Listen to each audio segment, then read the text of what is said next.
যৌতুকের কারণে আমার বিয়ে হচ্ছে না। সুপ্রিয় দর্শক, আসসালামু আলাইকুম। জীবন গল্পে আপনাদের স্বাগতম। ক্যামেরার সামনে ছোট্ট একটি বোন রয়েছে, আজ আমরা তার জীবন গল্প তুলে ধরবো। আসসালামু আলাইকুম আপু। ওয়ালাইকুম সালাম। কেমন আছেন?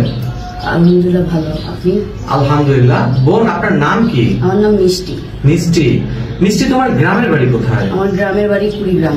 কুড়িগ্রাম উত্তর অঞ্চলে, তাই তো? জি জি। তোমার পরিবারে কে কে আছে মিষ্টি? আমার পরিবারে আমার বাবা নেই, আমার মা আছে, আমার 4 বোন আছে, তাদের বিয়ে হয়ে গেছে। যৌতুকের কারণে আমার বিয়ে হচ্ছে না। আচ্ছা, তোমার পরিবারে তোমার বাবা নেই, তোমার মা আছে, আর তোমার 4 বোন আছে। জি। আচ্ছা, তোমার 4 বোন কি বড় না ছোট? আমার বড়। ও, তাদের বিয়ে হয়ে গেছে? জি। যাক, মাশাআল্লাহ। আচ্ছা, তোমার মা কি করে? আমার মা বাসায় কাজ করে। বাসা বাড়িতে কাজ করে? আচ্ছা, ঠিক আছে। তুমি প্রতিবেদনে মূলত আসার কারণটা কি? যৌতুকের কারণে আমার বিয়ে হচ্ছে না, তাই আমি এখান থেকে, আমার 4 বোনের বিয়ে হয়েছে, তার জন্যই আমি এখানে আসা। সুপ্রিয় দর্শক, আপনারা শুনলেন এই বোনটির কথা।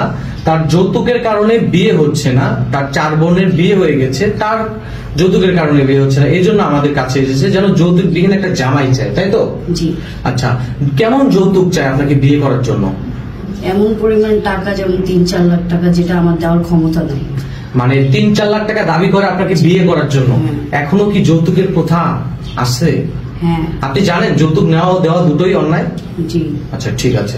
আচ্ছা, বিয়ের সংবাদ কেমন আসে? আপনি তো মাশাআল্লাহ অনেক সুন্দর। বিয়ের সংবাদ, ওইখানে বিয়ের সংবাদ বলতে আসলে যৌতুকটাই চলে। মেইন কথা হলো যৌতুকটা চলে। আচ্ছা মিষ্টি, তোমার একটু আমরা পার্সোনাল কিছু প্রশ্ন করবো। তোমার বয়স কত বর্তমান? আমার বয়স 20। 20 বছর। তোমার 20 বছর বয়স, পড়াশোনা কতটুকু? আমি অনার্সে পড়ি। ও, আপনি অনার্সে পড়েন। পড়াশোনা এখন তো অফ, না? জি। কি কারণে বন্ধ করেছেন? আমার দারিদ্রতার কারণে আমি পড়াশোনা করতে পারছি। আচ্ছা, আমাদের কাছে মূলত এসেছেন বিয়ে শাদীর জন্য। আচ্ছা, যদি কোনো ভাই আপনাকে বিয়ে করতে চায়, যদি কোনো ভাই আপনার দায়িত্ব নিতে চায়, তার বয়স যদি একটু বেশি হয়, সমস্যা আছে? না। তার যদি অতীতে কোনো বাচ্চা থাকে? না, কোনো সমস্যা। আপনি তো অবিবাহিত একটা মেয়ে, বিবাহিত ছেলেকে বিয়ে করবেন?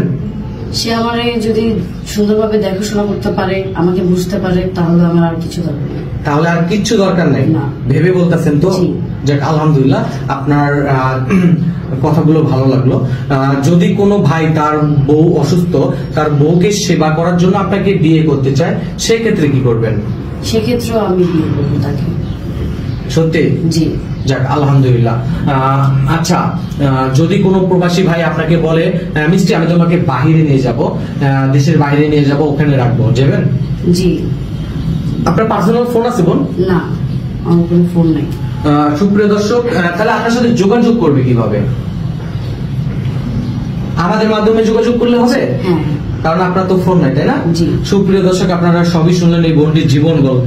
যদি কোনো হৃদয়বান ব্যক্তি ওনার সাথে যোগাযোগ করতে চান, ডিসপ্লেতে একটি নাম্বার রয়েছে, ওই নাম্বারে ইউটিউব